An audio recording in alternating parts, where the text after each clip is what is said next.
Hi everyone, welcome to Prashikshan classes and SSC CGL foundation class, जहां पर हम complete English grammar cover करेंगे from basic to high level and not only just grammar, बल्कि इसके साथ साथ आपको वोकैबुलरी भी कराई जाएगी through images and mnemonics. And not only just vocabulary, बल्कि इसके अलावा यहां पर आपको शॉर्ट ट्रिक्स भी सिखाए जाएंगे, जिसके माध्यम से आप reading comprehension, rearrangement of paragraph और क्लोज टेस्ट जैसे क्वेश्चंस को सक्सेसफुली अटेम्प्ट कर पाओगे with speed and accuracy. So in short अगर कहा जाए तो this class is going to be a one stop solution for all the SSC aspirants and not only just SSC, बल्कि जितने भी कैंडिडेट्स जो भी वन डे एग्जाम्स की तैयारी कर रहे हैं, whether it is bank, SSC, defence और एनी अदर कॉम्पिटिटिव एग्जाम जहां पर भी इंग्लिश आती है, उन सभी एस्पिरेंट्स के लिए ये क्लास यूजफुल है और इफेक्टिव होने वाली है। उन सभी एस्पिरेंट्स के लिए क्लास बहुत ही यूजफुल है। ओके, तो चलिए बिना समय जाया किए हुए हम अपनी आज की इंग्लिश की क्लास की शुरुआत करते हैं। ओके, एक बार क्लास शुरू करने से पहले हमारी आप सभी स्टूडेंट से रिक्वेस्ट है कि इस सेशन को अपने सभी दोस्तों के साथ शेयर कर दीजिए, जिससे कि सारे बच्चे क्लास में जुड़ सकें। और अगर आप हमारे चैनल पर नए हैं और आपने चैनल को सब्सक्राइब नहीं किया है, so do subscribe our channel because this is very important. तो बिना समय जाया किए हुए हम अपनी आज की इंग्लिश की क्लास की शुरुआत करते हैं। जब भी हम अपनी क्लास की शुरुआत करते हैं तो एक पॉजिटिव थॉट के साथ करते हैं। तो चलिए देखते हैं कि आज का कोट ऑफ द डे हमारे लिए क्या पॉजिटिव मैसेज लेकर के आया है। बहुत ही शानदार बात यहाँ पर बोली गई है कि तरक्कियों की दौड़ में उसी का जोर चल गया, बना के रास्ता जो भीड़ से निकल गया। कि तरक्कियों की दौड़ में उसी का जोर चल गया, बना के रास्ता जो भीड़ से निकल गया। बहुत सारे लोग स्ट्रगल करते हैं, बहुत सारे लोग एग्जाम की तैयारी करते हैं, लेकिन सिलेक्शन कुछ ही स्टूडेंट्स का होता है। उन्हीं स्टूडेंट्स का होता है जो कि सही स्ट्रेटजी के साथ और डिटर्मिनेशन के साथ और लगातार परिश्रम करते हुए सफलता प्राप्त करते हैं। एक और बढ़िया सा मैसेज आप सभी के लिए है कि जिंदगी का सफर मानो तो मौज है, वरना समस्या हर रोज है। हमें हमेशा लाइफ में चाहे कैसी भी परिस्थिति क्यों ना हो, चाहे कितनी भी विपरीत परिस्थिति क्यों ना हो, लेकिन हमें हमेशा अपनी सोच को पॉजिटिव रखना चाहिए। क्योंकि समस्याएं तो हर किसी के जीवन में आती हैं, लेकिन आप उन समस्याओं को में भी आपको एक अच्छी अपॉर्चुनिटी ढूंढनी चाहिए। तो जो व्यक्ति समस्याओं में भी एक अपॉर्चुनिटी ढूंढता है, उसमें भी सोचता है कि भाई इससे भी हमें कुछ ना कुछ अच्छा मिल सकता है, तो हमें समस्याओं में भी एक अच्छी अपॉर्चुनिटी तलाशनी चाहिए। दूसरा सकारात्मक संदेश हमारे स्टूडेंट्स के लिए है कि जिंदगी का सफर मानो तो मौज है, वरना समस्या हर रोज है। तो भाई लाइफ में, हर किसी की लाइफ में बहुत सारे अप्स एंड डाउन्स आते हैं, लेकिन हमें अपनी सोच को सकारात्मक बनाए रखना होता है। हमें अपनी सोच को सकारात्मक बनाए रखना चाहिए। एक और बढ़िया सा मैसेज है कि एक दिन वर्षों का संघर्ष बहुत खूबसूरत तरीके से सामने टकराएगा। एक दिन वर्षों का संघर्ष बहुत खूबसूरत तरीके से हमारे सामने टकराएगा सफलता के रूप में। Success is the sum of small small steps repeated day in and day out. सफलता छोटे छोटे एफर्ट्स का ही परिणाम होता है। Success is the sum of small small efforts repeated day in and day out. तो जब हम कई सारे एफर्ट्स करते हैं, रेगुलर मेहनत करते हैं, तो वही हमारी सफलता के रूप में कन्वर्ट होता है। तो चलिए इन्हीं पॉजिटिव विचारों के साथ, इन्हीं सकारात्मक संदेश के साथ हम अपनी आज की क्लास की शुरुआत करते हैं। हमें पूरी उम्मीद है कि आज का कोट ऑफ द डे आपको पसंद आया होगा। अगर आज का कोटेशन अच्छा लगा है तो कमेंट में जरूर बताइएगा। कमेंट में यस टाइप कर दीजिए। आपको आज का कोट ऑफ द डे कैसा लगा हमें कमेंट में जरूर बताइए। तो let's begin our class. Last class में हमने क्या पढ़ा था? लास्ट क्लास में हमने यूजेस ऑफ प्रेपोजिशन पर चर्चा की थी। यूजेस ऑफ प्रेपोजिशन के बारे में हमने पढ़ा था, जिसमें कि हमने प्लेस रिलेटेड प्रेपोजिशंस जो हैं उनको डिस्कस किया था। तो अब इसी के आगे हम कंटिन्यू करते हैं। ओके, प्लेस रिलेटेड प्रेपोजिशंस की बात करें तो आज हमें यहां पर डिस्कस करना है, जो आज की क्लास का प्रेपोजिशन है, आज की क्लास का जो टॉपिक है वो है बिटवीन और अमंग का यूज। तो आज हम यहां से स्टार्ट करते हैं। तो आज हम क्या डिस्कस करेंगे? बिटवीन और अमंग का यूज। तो ये क्या है? बिटवीन भी प्रेपोजिशन है और अमंग भी प्रेपोजिशन है। एक सिंपल भाषा में अगर कहा जाए तो क्या डिफरेंस होता है बिटवीन और अमंग के बीच में? जी हाँ, बिटवीन और अमंग का अगर डिफरेंस आपसे पूछा जाए तो हर स्टूडेंट जानता है कि हमने बचपन से पढ़ रखा है। हमने बचपन से पढ़ रखा है कि बिटवीन और अमंग के बीच में क्या अंतर होता है। एक बेसिक अंतर आप सभी लोग जानते हैं। जल्दी से कमेंट में बताइएगा, जल्दी से कमेंट में बताइए what is the difference between and among. सबसे पहली चीज तो ये, बिटवीन का प्रयोग दो के लिए होता है, लेकिन अगर हम अमंग की बात करें तो अमंग का यूज दो से ज्यादा के लिए होता है। अमंग का यूज होता है for more than two. More than 2 के लिए अमंग का यूज होता है, बिटवीन का प्रयोग 2 के लिए और अमंग का प्रयोग 2 से अधिक के लिए। इतना क्लियर है? ये तो कॉमन सी बात है जो हमें मालूम है। अब इसमें कुछ खास क्या है, एक्सक्लूसिव क्या है? भाई ये तो आपने ऑलरेडी पढ़ा हुआ है। अब यहां पर एक खास बात ये है कि बिटवीन का प्रयोग कभी कभार कुछ केसेस में मोर देन 2 के लिए भी किया जा सकता है। तो भाई यहां पर खास बात हम ये जानेंगे कि बिटवीन कुछ केसेस में कभी कभार ऐसा भी होता है कि बिटवीन का यूज मोर देन 2 के लिए हो, लेकिन मोर देन 2 के लिए तब होगा यदि 2 से अधिक व्यक्ति या वस्तुओं में कोई म्यूचुअल रिलेशन हो, कोई परस्पर संबंध हो। तो अगर 2 से अधिक व्यक्ति या वस्तुओं में कोई म्यूचुअल रिलेशन की बात की जाती है तो वहां पे बिटवीन का यूज मोर देन 2 के लिए भी किया जा सकता है। अब कैसे किया जाता है इसको हम एग्जाम्पल के थ्रू समझते हैं। सबसे पहली चीज तो ये कि बिटवीन का प्रयोग 2 के लिए होता है, ये बात हमें मालूम है। तो बिटवीन का यूज होता है 2 के लिए। जैसे कि एग्जाम्पल दिया गया है, बहुत ही सिंपल सा एग्जाम्पल है, the match will be played between India and Australia. Match खेला जाएगा इंडिया और ऑस्ट्रेलिया के बीच में। तो 2 कंट्रीज हैं, तो 2 कंट्रीज के केस में क्या यूज होगा? बिटवीन का प्रयोग होगा। तो ये तो सिंपल सा पॉइंट है, पॉइंट आपको ऑलरेडी मालूम है, क्लियर है सभी को? ओके, अब यहां ध्यान देने वाली बात क्या है? तो ध्यान देने वाली बात यह है कि in case of mutual relationship we can use between for representing more than 2। तो जब 2 से अधिक व्यक्ति या वस्तुओं में कोई म्यूचुअल रिलेशनशिप होती है तो वहां पे बिटवीन का यूज मोर देन 2 के लिए भी किया जा सकता है। तो जब भी 2 से अधिक व्यक्ति वस्तुओं में कोई म्यूचुअल रिलेशनशिप की बात कहेंगे तो वहां बिटवीन का यूज 2 से अधिक के लिए भी हो सकता है। इतना क्लियर हो गया? देखिए, अब बिटवीन का यूज 2 से अधिक के लिए कब होता है? जब 2 से अधिक व्यक्ति या वस्तुओं में कोई म्यूचुअल रिलेशनशिप हो तो वहां बिटवीन का प्रयोग 2 से अधिक के लिए भी किया जा सकता है। अब म्यूचुअल रिलेशनशिप क्या होता है? तो भाई म्यूचुअल रिलेशन क्या होता है इसको ध्यान से समझते हैं। म्यूचुअल रिलेशन का मतलब हो गया, इसको आप ऐसे समझिएगा, जैसे आप मैथ्स में एलसीएम और एचसीएफ पढ़ते हो तो आपको वहां पर कहा जाता है कि भाई एलसीएम निकालते समय इन 2-3 नंबर दिए जाते हैं और कहा जाता है कि इनके एलसीएम निकालो। तो एलसीएम आप क्या करते हो? कॉमन फैक्टर्स निकालते हो। तो बस कॉमन फैक्टर की ही बात यहां पर की जा रही है। म्यूचुअल रिलेशन का मतलब कॉमन फैक्टर। जैसे कि इसको हम एक एग्जाम्पल से समझते हैं कि जैसे कि सपोज करिए कि अब बिटवीन का प्रयोग 2 से अधिक के लिए कैसे होता है? 2 से अधिक के लिए किस तरीके से होता है? Between for more than 2, between used for more than 2, between का प्रयोग मोर देन 2 के लिए कैसे होता है इस पॉइंट को यहां पर हम पढ़ेंगे। Between use for more than 2।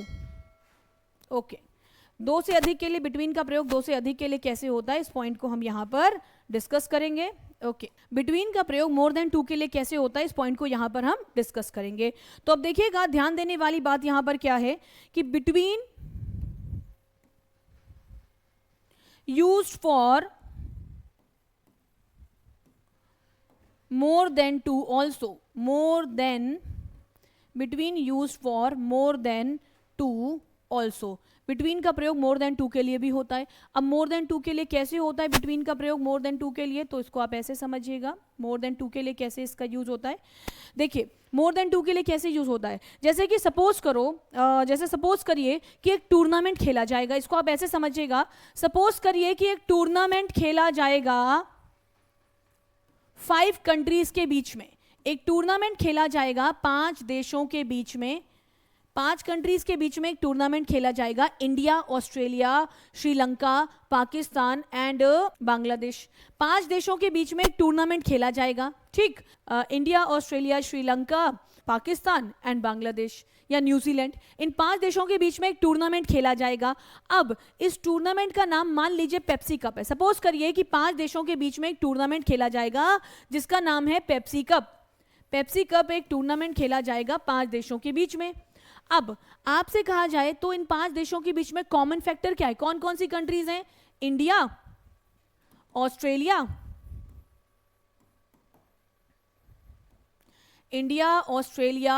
Sri Lanka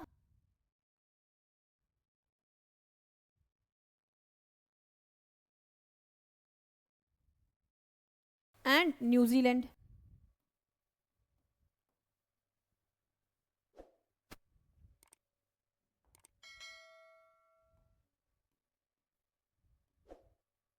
तो इन 5 देशों के बीच में एक टूर्नामेंट खेला जाएगा, India, Australia, Sri Lanka, Pakistan and New Zealand. अब आपसे पूछा जाए कि इन 5 कंट्रीज में कॉमन फैक्टर क्या है, तो इन 5 कंट्रीज में कॉमन फैक्टर क्या है भाई? इन 5 कंट्रीज में कॉमन फैक्टर क्या है? ये पेप्सी कप है। तो ये इनमें 5 कंट्रीज में कॉमन फैक्टर है। ये क्या है? कॉमन फैक्टर है, कॉमन फैक्टर है।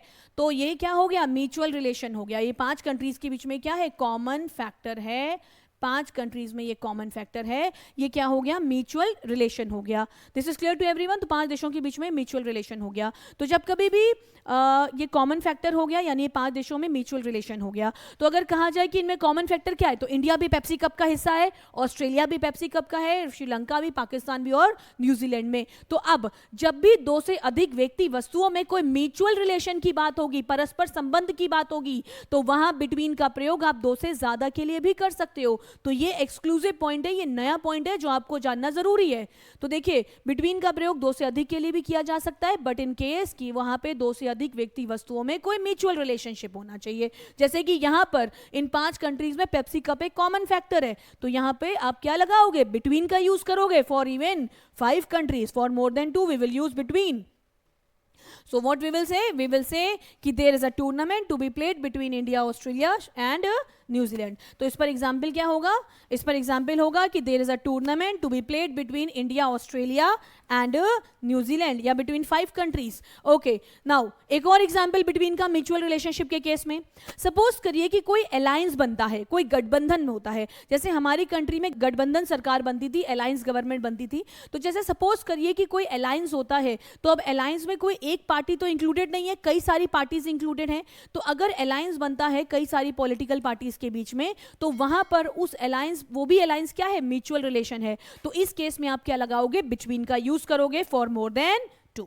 तो there is an alliance between the 3 European nations. 3 European nations के बीच में अलायंस है, तो यहां पे बिटवीन का यूज होगा फॉर मोर देन 2। अपनी कंट्री में भी गठबंधन सरकार बनती है, तो वहां पर भी आप क्या यूज करेंगे? बिटवीन, क्योंकि आप जानते हो कि उन सभी जो पॉलिटिकल पार्टीज है उनमें क्या है? कॉमन फैक्टर है, और कॉमन फैक्टर है वो अलायंस। तो इसलिए यहां पर बिटवीन का यूज होगा for more than 2। So I hope this point is clear to everyone. अगर ये पॉइंट सभी को क्लियर हो गया है तो कॉमेंट में यस टाइप कर दीजिएगा, और यहां तक अगर समझ में आ रहा है तो कॉमेंट में जरूर बताइएगा। चलिए बढ़ते हैं इसके आगे। अब देखते हैं नेक्स्ट रूल को। तो ये तो बिटवीन का यूज हो गया कि म्यूचुअल रिलेशनशिप के केस में between is use for more than 2। अब बढ़ते हैं इसके आगे। अब यहां तक सभी को क्लियर हो गया? ओके, अब बढ़ते हैं इसके आगे। अब देखिए नेक्स्ट पॉइंट। अब बिटवीन के केस में हमें क्या क्या बातें ध्यान रखनी जरूरी है? तो देखिए इसके केस में हमें क्या याद रखना जरूरी है? तो पॉइंट टू रिमेंबर हमारे लिए क्या है? पॉइंट टू रिमेंबर हमारे लिए क्या है? सबसे पहली चीज तो ये, बिटवीन के बाद हमेशा ऑब्जेक्टिव केस का यूज होता है। तो सबसे पहली चीज है कि बिटवीन के बाद हमेशा ऑब्जेक्टिव केस का प्रयोग होता है। पहला पॉइंट, जैसे एग्जाम्पल लिखा हुआ है, there is no enmity between him and me, उसके और मेरे के बीच में कोई दुश्मनी नहीं है। तो देखिए बिटवीन के बाद कौन सा केस आ रहा है? ऑब्जेक्टिव केस आ रहा है। There is no enmity between him and me. अब now very important point which you have to know over here is that कि ऑब्जेक्टिव केस होता क्या है। तो थोड़ा सा इसको हम डिटेल में डिस्कस कर लेते हैं। देखिए ग्रामर के सभी टॉपिक्स इंटर रिलेटेड हैं। ऐसा नहीं है कि अगर आप प्रेपोजिशन पढ़ रहे हैं तो वहां आपको प्रोनाउन की जरूरत नहीं पड़ेगी या नाउन की जरूरत नहीं पड़ेगी। अगर आप प्रेपोजिशन पढ़ रहे हो फिर भी आपके लिए नाउन भी आपको जानना जरूरी है, प्रोनाउन का भी वो यूज वहां पर होगा।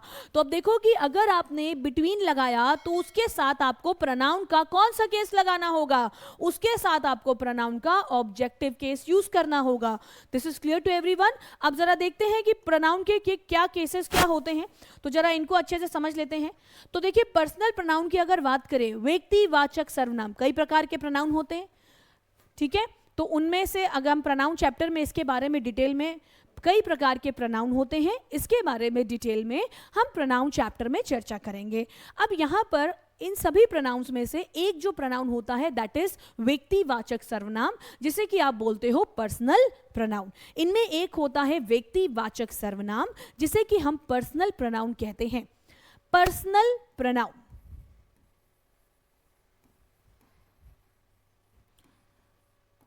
पर्सनल प्रोनाउन मेनली आपका कितने, पर्सनल प्रोनाउन के 4 केसेस होते हैं। कितने केस होते हैं इसके? पर्सनल प्रोनाउन के 4 केसेस होते हैं। पहला होता है सब्जेक्टिव केस, पहला होता है यहां पर सब्जेक्टिव केस, दूसरा आता है हमारा ऑब्जेक्टिव केस, दूसरा आता है हमारा ऑब्जेक्टिव केस, फिर आपका आता है possessive case, subjective, objective, possessive, और फोर्थ केस होता है यहां पर हमारा रिफ्लेक्सिव केस।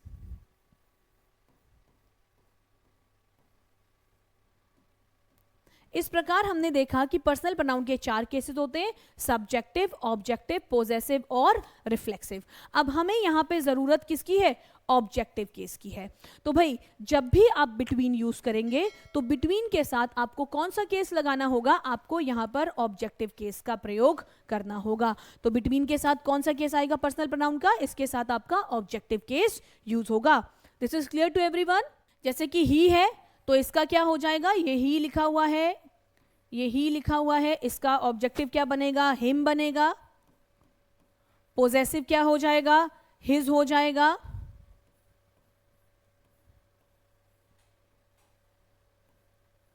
पोजेसिव क्या हो जाएगा? हिज हो जाएगा। और रिफ्लेक्सिव हो जाएगा हिमसेल्फ।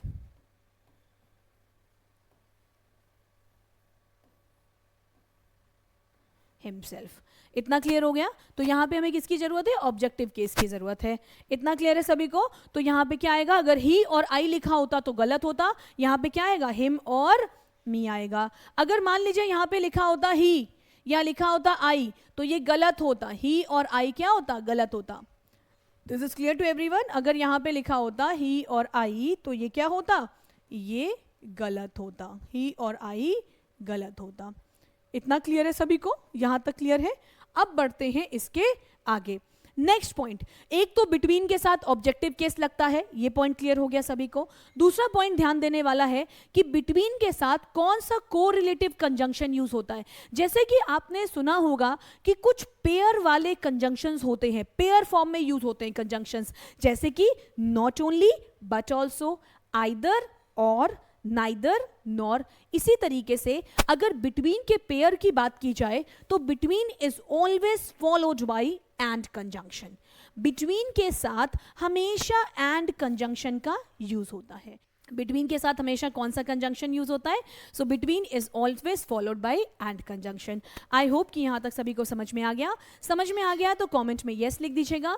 ओके, नाउ एग्जांपल देखते हैं इस पर। The meeting will be held between 10 AM and 4 PM। Meeting जो है वो होगी 10 AM से 4 PM के बीच में। Meeting will be held between 10 AM and 4 PM। मतलब 10 AM से 4 PM के बीच में मीटिंग होगी। वैसे इतनी लंबी ड्यूरेशन मीटिंग की नहीं होती है, आप इसको कह सकते हो कि भाई 10 से 11 के बीच में मीटिंग होगी या 10 से 1 के बीच में मीटिंग होगी। ठीक है, ओके, इतना क्लियर हो गया सभी को? चलो, meeting will be held between 10 AM and 4 PM। Okay, अब बढ़ते हैं इसके आगे। आई होप कि यहां तक सभी को समझ में आ गया। समझ में आ गया तो कमेंट में यस जरूर लिख दीजिएगा। अब बढ़ते हैं नेक्स्ट पॉइंट की ओर। बिटवीन के साथ जो भी नाउन या प्रोनाउन आएगा वो कैसा आएगा? देखो, बिटवीन आप कब यूज करते हो? 2 के लिए करते हो ना, जनरली 2 के लिए करते हो। तो अंडरस्टूड सी बात है कि इसके साथ जो भी नाउन या प्रोनाउन लगाओगे वो प्लूरल आएगा, क्योंकि प्लूरल यानी कि एक की बात करोगे तो सिंगुलर और एक से अधिक है तो प्लूरल। तो ये तो सिंपल सा रूल है, कॉमन सी बात है, कॉमन सेंस की बात है कि बिटवीन के बाद नाउन या प्रोनाउन हमेशा प्लूरल फॉर्म में यूज होते हैं। बिटवीन के बाद नाउन या प्रोनाउन हमेशा प्लूरल फॉर्म में यूज होते हैं। इतना क्लियर हो गया? जैसे कि between the countries, between the students. Clear हो गया? Between the countries, between the students. अब बढ़ते हैं इसके आगे। अब आइए नेक्स्ट पॉइंट पे, अमंग पे आ जाइए। अब अमंग का यूज कैसे होता है हम इसे देखेंगे। तो देखिए, बहुत ही सिंपल सी बात है। यहां तक सभी को क्लियर हो गया? Between the country, between the countries, between the students. अब आते हैं अमंग पे। अमंग का यूज कब होता है? अमंग का यूज होता है 2 से अधिक के लिए। 2 से ज्यादा की जब बात करोगे तो वहां पे अमंग लगाते हैं। ये एक कॉमन यूज है। Okay, so among is used for more than 2, यानी कि 2 से अधिक के लिए आप अमंग का प्रयोग करते हो, for more than 2। I hope this point is clear to everyone. सभी को ये पॉइंट समझ में आ गया। अब देखिए एग्जाम्पल देखते हैं इस पर। a lot of cooperation is needed among the different states to combat Naxalism. देखो क्या कह रहा है कि a lot of cooperation is needed, बहुत ज़्यादा cooperation की ज़रूरत है, बहुत ज़्यादा सहयोग की ज़रूरत है, सहयोग की ज़रूरत है किसके बीच में? different states के बीच में, different states के बीच में बहुत ज़्यादा सहयोग की ज़रूरत है, आपसी सहयोग की ज़रूरत है. किस लिए? जिससे कि नक्सलिज्म को, नक्सलवाद का सामना किया जा सके, जिससे कि नक्सलवाद से फाइट किया जा सके. आपको पता होगा कि बहुत सारी इंडिया की जो हमारी स्टेट्स पड़ती हैं, चाहे वो झारखंड हो या बहुत सारी ऐसी प्लेसेस हैं, छत्तीसगढ़, झारखंड, जहाँ पे बहुत ज़्यादा नक्सलिज्म है. तो नक्सलिज्म का सामना करने के लिए, नक्सलिज्म से फाइट करने के लिए स्टेट्स के बीच में आपसी कोऑपरेशन की ज़रूरत है, आपसी सहयोग की ज़रूरत है. तो अब यहाँ पर हम एक से अधिक स्टेट्स की बात कर रहे हैं, तो यहाँ क्या लगेगा? अमंग का यूज़ होगा. कॉम्बैट का मतलब क्या होता है माय डियर स्टूडेंट्स? कॉम्बैट का मतलब होता है किसी चीज़ से फाइट करना. अब ये फाइट करना लिटरली भी फाइट करने के सेंस में यूज़ हो सकता है, लेकिन ज़्यादातर जब आप किसी समस्या का सामना करते हो तो वहाँ पर कॉम्बैट वर्ड का यूज़ होता है. जब हम किसी प्रॉब्लम को फेस करते हैं, किसी प्रॉब्लम का सामना करते हैं, जैसे कि कोई समस्या हो गई, सोशल इविल हो गया, कोई इकोनॉमिक प्रॉब्लम हो गई, अनएम्प्लॉयमेंट, या फिर कोई पॉवर्टी हो गई, या कोई भी प्रॉब्लम का अगर कोई सामना करता है तो वहाँ पे कॉम्बैट वर्ड का यूज़ किया जाता है. This is clear to everyone? कोई भी इवल के अगर आप सामना करते हो, कोई भी चैलेंज का सामना करते हो, तो combat word is generally used over there. Okay, now let's see some other examples for among. Alms will be distributed among the beggars. Beggars के बीच में दान दक्षिणा जो है beggars को में डिस्ट्रीब्यूट की जाएगी. Alms का मतलब दान दक्षिणा. जो हम दान दक्षिणा करते हैं उसको क्या बोलते हैं? Alms, ALMS. ठीक है? Alms का मतलब दान दक्षिणा. Okay, next, the teachers distributed sweets among them. Teachers ने उन लोगों के बीच में sweets distribute की. Whenever we talk about more than two, there we use always among. I hope this is clear to everyone. Okay. अब हम इससे रिलेटेड एक और इम्पॉर्टेंट इंफॉर्मेशन देखते हैं. एक और इम्पॉर्टेंट बात यहाँ पर हम सीखेंगे अमंग से रिलेटेड, क्योंकि यहाँ पर हमें ना सिर्फ बेसिक रूल्स पढ़ने हैं, बल्कि जो भी उस रूल में नए पॉइंट्स हैं, जो एक्सक्लूसिव पॉइंट्स हैं, whatever the points are important for your exam, वो सारे पॉइंट्स हम यहाँ पर कवर करेंगे. ओके, तो अमंग का बेसिक रूल तो आपने समझ लिया कि ये 2 से अधिक के लिए लगता है. अब इसमें कुछ और खास बात क्या है? तो देखिए, ध्यान देने वाली बात यहाँ पर क्या है कि among is also used for more than 2. तो अब देखिए, ध्यान देने वाली बात यह है कि अमंग तो यूज होता है, ये अमंग तो यूज होता है, लेकिन इसी से मिलता जुलता एक और वर्ड आता है, दैट इज अमंगस्ट. अमंग का यूज होता है, क्लियर है, बट इसी से रिलेटेड एक और वर्ड हमारे सामने आता है, and that is amongst. That is amongst. Amongst का यूज भी हम करते हैं for more than 2. Okay, so for more than 2, और ये किसके लिए होता है? 2 से अधिक के लिए होता है, but there is a difference between among and amongst. लेकिन अमंग और अमंगस्ट के बीच में एक डिफरेंस है, जिसको कि अभी हम आगे स्टडी करेंगे. तो जैसे अमंग यूज होता है उसी तरीके से अमंगस्ट यूज होता है, लेकिन इन दोनों के बीच में एक बेसिक डिफरेंस है, जिसको कि अभी हम आगे स्टडी करेंगे. तो जैसे अमंग यूज होता है उसी तरीके से अमंगस्ट भी यूज होता है, लेकिन इनके बीच में एक बेसिक डिफरेंस है, जिसको कि हम अभी आगे डिस्कस करते हैं. ओके, अब देखिए, अमंग और अमंगस्ट के बीच के डिफरेंस की बात करते हैं. अमंग और अमंगस्ट के बीच में क्या अंतर है? क्या अंतर है इन दोनों के बीच में? सबसे पहली चीज ये, इन दोनों में कॉमन बात तो ये है कि दोनों ही 2 से ज्यादा के लिए यूज होते हैं, मोर देन 2 के लिए यूज होते हैं. बट डिफरेंस क्या है? डिफरेंस यहां पर ये है कि अमंग का यूज होता है कॉन्सोनेंट साउंड वर्ड्स के पहले, जबकि अमंग्स लगाया जाता है for vowel sound words. Amongst use होता है for vowel sound words. Among का यूज होता है कॉन्सोनेंट साउंड वर्ड्स के पहले, लेकिन अमंग्स का यूज होता है for vowel sound words. This is clear? जैसे कि एग्जाम्पल देखिएगा, अमंग देम, और दूसरा है हमारा अमंगस्ट अस. अब आप देखो, अमंग देम, देम क्या है? कॉन्सोनेंट साउंड है. देम क्या है? कॉन्सोनेंट साउंड, तो इसके साथ क्या लगेगा? अमंग लगेगा. अस क्या है? वॉवल साउंड है, तो इसके साथ क्या लगेगा? अमंगस्ट का यूज होगा. सो आई होप कि यहां पर सभी को यहां तक क्लियर हो गया. अमंग देम, देखिए देम क्या है? कॉन्सोनेंट है ना, देम क्या है? कॉन्सोनेंट साउंड है, उसके साथ अमंग लगेगा. और जब आप वॉवल साउंड की बात करोगे तो वहां पे अमंग्स लगेगा. अस क्या है? वॉवल है, यू से स्टार्ट हो रहा है, वॉवल है, तो अमंग्स लग जाएगा. इतना क्लियर हो गया सभी को? अब बढ़ते हैं इसके आगे. अब एक और इंपॉर्टेंट इंफॉर्मेशन हमारे लिए जाननी जरूरी है कि वैसे तो हमें समझ में आ गया कि अमंग का यूज कॉन्सोनेंट के साथ होता है और अमंग्स का यूज वॉवल साउंड वाले शब्दों के साथ होता है, लेकिन अगर किसी वर्ड के पहले आपने लगा दिया दा, अगर किसी प्लूरल नाउन के पहले आपने लगा दिया दा, तो वहां पे अमंग भी लगाया जा सकता है और अमंग्स का यूज भी किया जा सकता है। तो अगर किसी प्लूरल नाउन के पहले हमने दा लगा दिया तो वहां पे अमंग और अमंग्स दोनों का प्रयोग किया जा सकता है। इतना क्लियर हो गया सभी को? तो अगर प्लूरल नाउन के पहले हमने दा लगा दिया तो वहां अमंग भी आ जाएगा और अमंग्स भी आ जाएगा। इतना क्लियर है? चलिए अब इसको एग्जाम्पल से समझते हैं। इसको ऐसे समझते हैं कि जैसे लिखा हुआ है बॉयज, ठीक, बॉयज लिखा हुआ है या फिर मान लीजिए स्टूडेंट्स लिखा हुआ है। अब ये प्लूरल नाउन है, इसके साथ क्या आना चाहिए? प्लूरल नाउन है और ये कॉन्सोनेंट से शुरू हो रहा है, तो इसके साथ क्या आना चाहिए? अमंग आना चाहिए, ठीक। लेकिन मान लीजिए आपने बॉयज के पहले लगा दिया आर्टिकल दा। अब अगर आपने इसके पहले आर्टिकल दा लगा दिया, आपने इसके पहले आर्टिकल दा लगा दिया, क्या लगा दिया? आर्टिकल दा लगा दिया, तो अब यहां पर आप अमंग लिख सकते हो, यहां पर आप अमंग का यूज भी कर सकते हो और अमंग्स्ड का यूज भी कर सकते हैं। तो अगर हमने इसके पहले आर्टिकल दा लगा दिया तो वहां पे अमंग भी आएगा और दा लगा दिया तो वहां पे अमंग भी आ सकता है और अमंग्स का यूज भी किया जाता है। This is clear to everyone? अगर आर्टिकल दा लगा देंगे ना तो जो कॉन्सोनेंट और वोवेल का डिफरेंस है ना वो यहां पर खत्म हो जाएगा। अगर आपने किसी भी प्लूरल नाउन के पहले दा लगा दिया तो वहां अमंग भी आ सकता है और अमंग्स भी आ सकता है।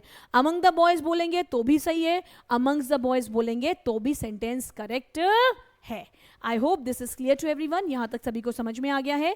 ओके, अब देखिएगा, among the boys, amongst the boys both are correct, दोनों ही यहां पर सही हैं।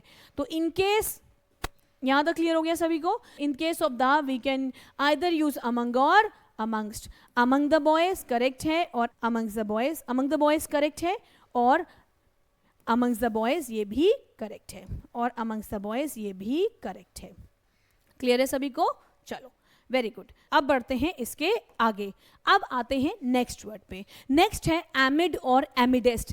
एमिड और एमिडेस्ट में क्या डिफरेंस होता है? तो जैसे एमिड और एमिडेस्ट में क्या डिफरेंस होता है, जैसे अमंग और अमंग्स के बीच में डिफरेंस होता है उसी तरीके से एमिड और एमिडेस्ट में भी अंतर होता है। तो जैसे अमंग और अमंग्स का डिफरेंस है वही सेम डिफरेंस हमारा एमिड और एमिडेस्ट के भी बीच में है। तो दूसरा important point two remember over here is that एमिड और एमिडेस्ट के बीच में क्या डिफरेंस होता है।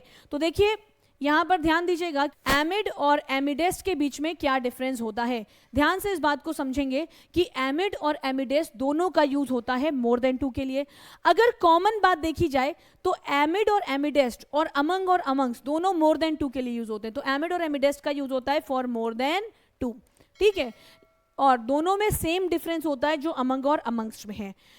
So this is clear to everyone? I think यहां तक समझ में आ गया। जैसे अमंग का यूज कॉन्सोनेंट वाले वर्ड्स के साथ होता था और अमंग्स का यूज वोवेल साउंड वाले वर्ड्स के साथ होता था, बिल्कुल सेम उसी तरीके से, बिल्कुल लाइकवाइज वैसे ही आपका जो एमिड है वो कॉन्सोनेंट साउंड के साथ आता है और एमिडेस्ट वोवेल साउंड वाले शब्दों के साथ आता है। अच्छा, इसका मतलब क्या होता है? इन दोनों शब्दों का मतलब होता है के दौरान, इसका मतलब होता है के दौरान या के बीच में, के बीच में, इसका मतलब होता है के दौरान या के बीच में।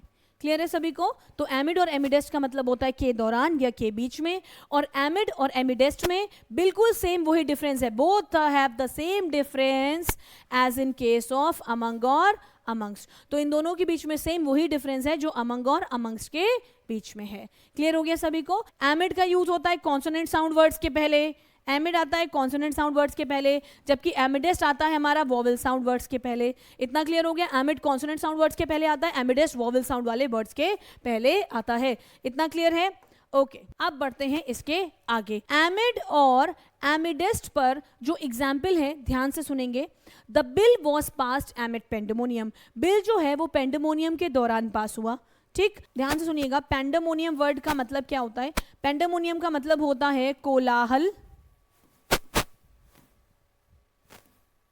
या शोरगुल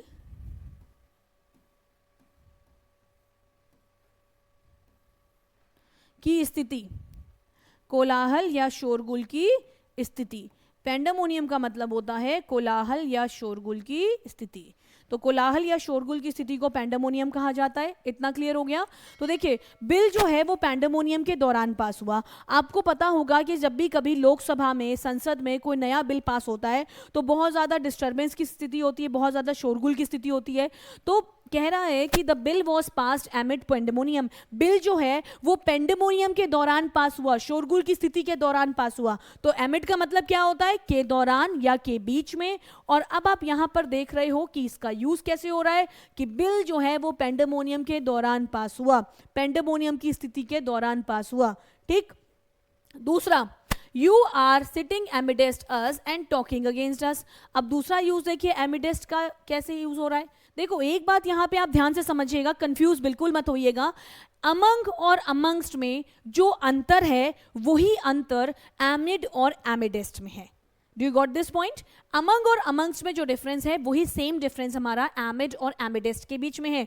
अमंग का प्रयोग कॉन्सोनेंट साउंड वाले वर्ड्स के साथ होता है और अमंगस्ट का प्रयोग वोवेल साउंड वाले वर्ड्स के साथ होता है।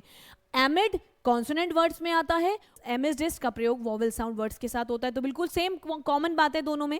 अब यहाँ एमिड और एमिडेस्ट जो है इसका मतलब के दौरान, के बीच में होता है। ठीक। हमने देखा कि बिल जो है वो पेंडेमोनियम के दौरान पास हुआ, तो एक तो एमिड का यूज यहाँ पे हो गया। अब देखो पेंडेमोनियम में क्या आ रहा है? पी आ रहा है। पी कौन सा वर्ड है? कॉन्सोनेंट है। पेंडेमोनियम किससे शुरू हो रहा है? पी से। और ये क्या है? कॉन्सोनेंट। तो कॉन्सोनेंट साउंड वर्ड के पहले आपने क्या लगाया? एमिड लगाया। क्लियर? दूसरा एग्जाम्पल देखिए, you are sitting amidst us and talking against us. अब आप देखो यहां पर हमने एमिडेस्ट का यूज किया है। एमिडेस्ट किसके पहले लगता है? वोवेल साउंड वर्ड्स के पहले लगता है। और आप देखिए कि अस किससे शुरू होता है? यू से। और यू क्या है? वोवेल साउंड है। तो वोवेल साउंड वर्ड्स के पहले हमने एमिडेस्ट का यूज किया। इतना क्लियर है सभी को? यहां तक क्लियर है? ओके। नाउ अब ये तो हो गई बात कि भाई ये कॉन्सोनेंट के साथ आता है, ये वोवेल के साथ आता है। अब नेक्स्ट जो इंपॉर्टेंट पॉइंट यहाँ पे जानना जरूरी है वो ये है कि bill was passed amid pandemonium. Bill जो था वो पेंडेमोनियम के दौरान पास हुआ। तो यहाँ पर पेंडेमोनियम का मतलब है कोलाहल या शोरगुल की स्थिति। यहाँ पे क्या लगेगा? इसके साथ क्या यूज होगा? एमिड यूज होगा। दूसरा है amidst. You are sitting amidst us and talking against us. एक तो तुम हमारे बीच में बैठे हो और हमारी ही बुराई कर रहे हो। तो अब इस केस में अगर हम देखें तो एमिडेस्ट का क्या मतलब है? तो एमिडेस्ट का मतलब होता है के दौरान या बीच में। कोई व्यक्ति कह रहा है कि एक तो तुम हमारे ही ग्रुप में बैठे हो, हमारे ही बीच में बैठे हो और हमारी ही बुराई कर रहे हो। इसको आप ऐसे समझिएगा, सपोज करिए कि 5 दोस्त हैं। ठीक।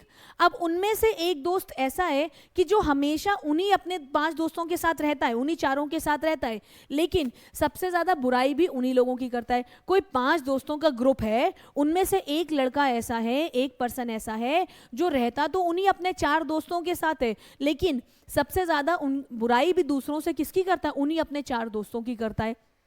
तो जब वो बाकी के 4 दोस्त उससे कह रहे हैं, जब उनको पता चला कि भाई ये व्यक्ति जो है हमारी बुराई कर रहा है दूसरों से, तो वो उनसे कहते हैं कि एक तो तुम हमारे ही ग्रुप में रहते हो, हमारे ही टीम में रहते हो और हमारी ही बुराई करते हो। तो अब यहाँ पर क्या यूज हो रहा है? एमिडेस्ट। अब देखिए एमिडेस्ट का प्रयोग किसके पहले हो रहा है? अस क्या है? वोवेल साउंड है और वोवेल साउंड के पहले क्या आ रहा है? एमिडेस्ट आ रहा है। इतना पॉइंट सभी को क्लियर हो गया? यहां तक क्लियर है तो कॉमेंट में यस टाइप कर दीजिएगा। अब बढ़ते हैं नेक्स्ट पॉइंट की ओर। अब हम देखेंगे कि क्या अंतर है अमंग, अमंगस्ट और एमिड और एमिडेस्ट में। देखिए कॉमन बात तो आपको मालूम चल गई। अब देखिए डिफरेंस क्या होता है। अमंग और अमंगस्ट हमेशा काउंटेबल नाउन के साथ लगाया जाता है, लेकिन अगर आप बात करो एमिड और एमिडेस्ट की, तो एमिड और amidst countable as well as uncountable noun दोनों के साथ प्रयोग होता है। अमंग और अमंगस्ट का प्रयोग सिर्फ काउंटेबल नाउन के लिए होता है, लेकिन अगर हम बात करें एमिड और एमिडेस्ट की, तो इसका use countable as well as uncountable noun दोनों के लिए किया जाता है। अमंग और अमंगस्ट का यूज सिर्फ काउंटेबल नाउन के साथ होता है, लेकिन एमिड और एमिडेस्ट का यूज काउंटेबल और अनकाउंटेबल नाउन दोनों के साथ किया जाता है। अमंग और अमंग सिर्फ काउंटेबल नाउन के लिए आता है, जबकि एमिड और एमिडेस्ट काउंटेबल और अनकाउंटेबल नाउन दोनों के साथ यूज होता है। क्लियर हो गया? अब ये काउंटेबल अनकाउंटेबल के साथ कैसे यूज होता है, तो यहां पर इस एग्जाम्पल से पॉइंट क्लियर हो जाएगा। ध्यान से सुनिएगा। The bill was passed amid pandemonium. Bill जो था वो पेंडेमोनियम के दौरान पास हुआ। अब आप देखो तो ये कौन सी बात बोली जा रही है, यहां पर आपने बोला pandemonium, pandemonium is uncountable noun, pandemonium क्या है, अनकाउंटेबल नाउन है कि नहीं है, तो ये क्या है, अनकाउंटेबल नाउन है। और अगर हम दूसरा एग्जांपल, पेंडेमोनियम क्या है, अनकाउंटेबल नाउन है कि नहीं है, जैसे कि आपने बोला पेंडेमोनियम तो इसका मतलब कोलाहल या शोरगुल की स्थिति, तो ये क्या है, अनकाउंटेबल नाउन है, ठीक है। पेंडेमोनियम का मतलब डिस्टर्बेंस की स्थिति, पेंडेमोनियम कोलाहल या शोरगुल की स्थिति, पेंडेमोनियम का मतलब कोलाहल या शोरगुल की स्थिति, तो pandemonium is what, uncountable noun. तो ये अनकाउंटेबल नाउन के साथ यूज हुआ, this is what, uncountable noun, ये अनकाउंटेबल नाउन है। क्लियर। दूसरा देखिएगा, यहां तक क्लियर हो गया सभी को। दूसरा देखिए कि you are sitting amidst us and talking against us. अगर हम इस सेंटेंस की बात करें, थोड़ा सा स्पीड में पढ़ेंगे, अगर हम बात करें you are sitting amidst us and talking against us, एक तो तुम हमारे ग्रुप में और हमारी बुराई कर रहे हो, तो यहाँ पर जो एमिडेस्ट है ये किसके साथ यूज हो रहा है, अस के साथ। अस का मतलब लोगों की बात की जा रही है, और जो पर्सन्स हैं वो क्या है, काउंटेबल नाउन है। तो यहाँ पर ये डिनोट किसको कर रहा है, ये काउंटेबल नाउन को डिनोट कर रहा है। यहाँ पर ये किसको डिनोट कर रहा है, ये काउंटेबल नाउन को डिनोट कर रहा है, यहाँ पर ये काउंटेबल नाउन को डिनोट कर रहा है। इतना क्लियर हो गया, यहाँ पर ये काउंटेबल नाउन को डिनोट कर रहा है, इतना क्लियर है, ओके। चलो वेरी गुड। अब आते हैं इसके आगे, अब आएंगे नेक्स्ट पॉइंट पे। अब नेक्स्ट हम प्रेपोजिशन यहां पर पढ़ेंगे, दैट इज अराउंड। अराउंड का मतलब क्या होता है, तो एक सिंपल सा प्रेपोजिशन है, दैट इज अराउंड। अराउंड का मतलब होता है जब आप किसी चीज को सराउंड करते हो, अराउंड मीन्स सराउंड करना, सराउंड मतलब, अराउंड का मतलब हो जाएगा सराउंड करना, मतलब जब किसी चीज के चारों ओर की बात की जाएगी तो वहां पर अराउंड का यूज होगा। अराउंड का मतलब के चारों ओर, ठीक है ना, तो अराउंड का मतलब के चारों ओर। जब सराउंड करने की बात की जाएगी, अराउंड का मतलब के चारों ओर, तो जब किसी चीज को सराउंड करने की, घेरने की बात की जाएगी तो वहां पे अराउंड का यूज होगा। तो एक सिंपल सा प्रेपोजिशन है, इसमें कुछ नई बात नहीं है, हमें मालूम ही है। तो देखिए एक एग्जाम्पल भी सिंपल सा है, हम सब जानते हैं कि earth moves around the sun. So this is very very simple preposition. Around का मतलब जब किसी चीज को घेरने की, सराउंड करने की बात की जाएगी, के चारों ओर की बात की जाएगी, तो there we will use around. And इस पर एक एग्जाम्पल दिया गया है कि the earth moves around the sun. Earth जो है वो सूर्य के चारों ओर घूमता है, तो हमें मालूम ही है कि अर्थ जो है वो सूर्य के चारों ओर घूमता है, परिक्रमा करता है। Okay, the earth moves around the sun, okay, the earth moves around the sun, earth सूर्य के चारों ओर घूमता है। इतना क्लियर है सभी को। अब बढ़ते हैं इसके आगे, अब आएंगे नेक्स्ट प्रेपोजिशन पर, और नेक्स्ट प्रेपोजिशन जो हमारे सामने है वो है अलोंग। अब बढ़ते हैं अगले प्रेपोजिशन पर, और जो अगला प्रेपोजिशन हमारे सामने है वो है क्या, अलोंग। अलोंग का मतलब क्या होता है, अलोंग का मतलब होता है समांतर। अलोंग का मतलब होता है माय डियर स्टूडेंट समांतर, यानी कि पैरेलल सिचुएशन। जब भी आप कोई पैरेलल सिचुएशन की बात करोगे तो वहां पर अलोंग का यूज होगा। इसको आप ऐसे समझ सकते हैं कि जब आपने दो पैरेलल समांतर सिचुएशन की बात की तो वहां पे अलोंग यूज होता है। क्लियर है। जैसे कि इस केस में ऐसी सिचुएशन होती है कि एक जो होता है वो स्थिर होता है और दूसरा मूविंग होता है। ठीक है, इसको आप ऐसे समझिएगा कि अलोंग के केस में क्या स्थिति होती है, अलोंग के केस में क्या स्थिति होती है, अलोंग के केस में दो लोग होते हैं, और जब दो लोगों के बीच में समांतर सिचुएशन की बात की जाएगी तो वहां पे अलोंग यूज होगा। अब देखिए यहां पर एक क्या होता है, एक स्थिर होता है, एक स्टेबल पोजीशन में होता है, एक स्टेबल पोजीशन में होता है, और दूसरा एक स्टेबल पोजीशन में होता है, और दूसरा मूविंग सिचुएशन में होता है। एक स्टेबल है और दूसरा क्या है, मूविंग सिचुएशन में है। दूसरा मूविंग पोजीशन में होता है, मूविंग पोजीशन में होता है। एक स्टेबल है और दूसरा क्या है, मूविंग पोजीशन में होता है। दूसरा हमारा मूविंग पोजीशन में होता है। इसको आप ऐसे समझिएगा कि जैसे स्टेबल का मतलब हो गया कि कोई सड़क के किनारे किनारे चल रहा है, तो सड़क तो स्थिर है, वो व्यक्ति मूव कर रहा है तो क्या लगेगा, अलोंग। कोई रेलवे लाइन के, रेल पटरी के किनारे किनारे चल रहा है तो क्या लगेगा, अलोंग लगेगा। यानी कि यहाँ पर क्या क्या आ सकता है, यहाँ पर आपकी क्या क्या सिचुएशन आ सकती है, हम कह सकते हैं कि यहाँ जैसे कि रोड, रेलवे ट्रैक,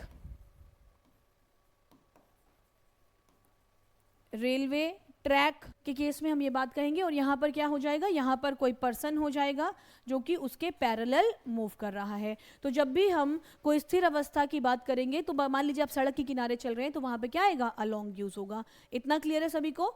अब नेक्स्ट आ जाते हैं, इसी से रिलेटेड अगले प्रेपोजिशन पर आते हैं। अगला प्रेपोजिशन है, जैसे लिखा है I walked along the railway line, clear है सभी को।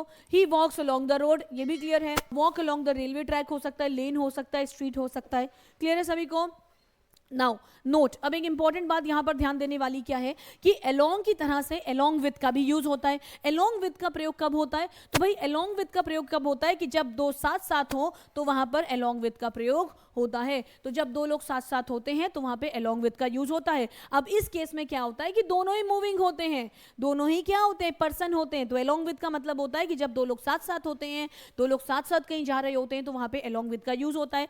इस केस में क्या होता है कि दो पर्सन हैं, जैसे कि आप अपनी फ्रेंड के साथ कहीं जा रहे हो या आप एल्डर सिस्टर के साथ, एल्डर ब्रदर के साथ मार्केट जा रहे हैं तो वहां पे अलोंग विथ का यूज होगा। ठीक है, तो जब दो लोग साथ साथ होते हैं तो वहां पे अलोंग विथ का यूज होता है। He was walking along with his father, come along with me, वह अपने पिता के साथ कहीं जा रहा था, ठीक है, वॉक कर रहा था, और कम अलोंग विद मी, मेरे साथ आओ। अब यहाँ पे दोनों ही क्या होते हैं, यहाँ पे अगर देखा जाए तो यहाँ पे दोनों ही क्या होते हैं अलोंग विद के केस में। अलोंग विद के केस में अगर हम बात करें तो दोनों ही हमारे क्या होते हैं, मूविंग होते हैं। अलोंग विद के केस में, अलोंग विद की अगर बात की जाए तो अलोंग विद के केस में दो पैरेलल सिचुएशंस तो होती हैं, दोनों पैरेलल हैं, लेकिन यहाँ पर भी क्या है, मूविंग पोजीशन है, यहाँ पर मूविंग पोजीशन है और ये वाला मूविंग पोजीशन है, और दूसरे में भी क्या है, दूसरा भी मूविंग पोजीशन में है। ये भी मूविंग है और दूसरा भी क्या है, मूविंग पोजीशन को शो कर रहा है। पहला भी मूविंग है और दूसरा भी मूविंग पोजीशन में है, दूसरा भी मूविंग पोजीशन में है। ठीक है, तो दोनों ही पर्सन होंगे, यहाँ पे दोनों ही पर्सन होंगे, इधर भी पर्सन है और इधर भी पर्सन है, इधर भी पर्सन है और इधर भी पर्सन है, इधर भी पर्सन है और इधर भी पर्सन है। इतना क्लियर हो गया सभी को। चलो अब आते हैं इसके आगे। नेक्स्ट है हमारा अक्रॉस। अक्रॉस का यूज कब होता है, तो भाई अक्रॉस के यूजेस हम अच्छे से समझ लेते हैं। अक्रॉस का मतलब होता है एक तरफ से दूसरी तरफ। जैसे कि आप ये मान के चलिएगा कि एक रिवर है, अब रिवर के ऊपर ब्रिज बनाया जाएगा तो रिवर के एक किनारे से पूरा कवर करते हुए, जैसे कि कोई नदी है, नदी के ऊपर कोई पुल बनाया जाएगा, ब्रिज बनाया जाएगा, तो नदी के एक किनारे से पूरा कवर करते हुए दूसरा किनारा कवर होगा। तो जब किसी चीज के दोनों किनारे कवर होते हैं तो वहां पे अक्रॉस का यूज होता है। I hope this is clear to everyone कि जब किसी चीज के दोनों किनारे कवर होंगे तो वहां पे अक्रॉस का यूज होगा, एक तरफ से दूसरी तरफ। ही स्वयं, एक तरफ से दूसरी तरफ, इसका अर्थ होता है, इसका मतलब होता है एक तरफ से दूसरी तरफ, यानी कि ये मूविंग सिचुएशन को शो करता है। ओके, नाउ ही स्वयं अक्रॉस द रिवर, कोई व्यक्ति नदी के एक किनारे से तैर करके दूसरे किनारे पे गया तो वहां पे क्या लगेगा, अक्रॉस लगेगा। ठीक है, अब अक्रॉस के और भी यूजेस होते हैं, तो यहां पर सिर्फ एक ही प्रयोग नहीं है, और भी इसके अदर यूजेस हैं। तो अब हम जानेंगे कि अक्रॉस के अदर यूजेस क्या होते हैं। अक्रॉस के और भी यूजेस हैं तो हम इसके अदर यूजेस देखेंगे। अब हम देखेंगे अक्रॉस के अदर यूजेस। तो भाई इसके अदर यूजेस क्या हैं, सबसे पहले तो इसका अदर यूजेस क्या हो जाएंगे, उस पार, ऑन दी अपोजिट साइड।